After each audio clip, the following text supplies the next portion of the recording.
Tukielekea Paris nchini Ufaransa, Rais Emmanuel Macron wa Ufaransa ametishia kikao cha dharura cha baraza la mawaziri la ulinzi mjini Paris kujadili dhamira ya Rais Donald Trump katika kukiteka kisiwa kinachojitawala cha Greenland.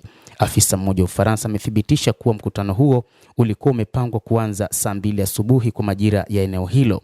Katika chapisho la jana usiku kwenye mtandao wa X, Macron alisema kundi la kwanza la wanajeshi la Ufaransa tayari limeelekea Greenland kushiriki katika zoezi la kijeshi linaloandaliwa na Denmark na Greenland. Amesema kwa ombi la Denmark aliamua kwamba Ufaransa itashiriki zoezi hilo pamoja na kwamba kundi hili lingine litafuata baadaye. Mataifa washirika yakiwemo Ujerumani, Norway, Sweden na mengine yameanza kupeleka wanajeshi wake Greenland kuonyesha mshikamano na watu wa Greenland, na ni kile ambacho kinatajwa ni kuhakikisha wanakilinda kisiwa hicho dhidi ya kile ambacho Marekani inasema inataka kuteka kisiwa hicho.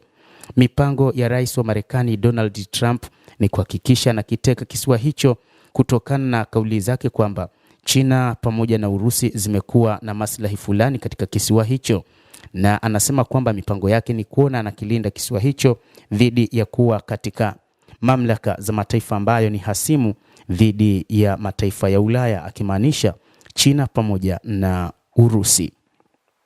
Hata hivyo, hadi wakati huu mataifa yote ya NATO yamegoma kabisa kuonyesha ushirikiano kwa Marekani na kuungana na taifa la Denmark katika kuhakikisha wanakilinda kisiwa hicho.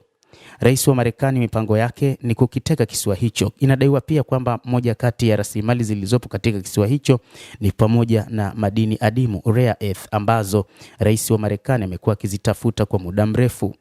Hata hivyo, wa Denmark wenyewe wamegoma wakisema hawawezi kuruhusu mpango huo, na hata watu waliopo katika Greenland wamesema kisiwa hicho hakiuzwi na hakuna mwenye mamlaka ya kuweza kukichukua.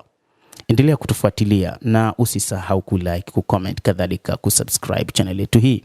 Mimi ni Adam Hussein, endelea kuwa nasi wakati wote, endelea kutufuatilia uyajue mengi yanayojiri katika ulimwengu.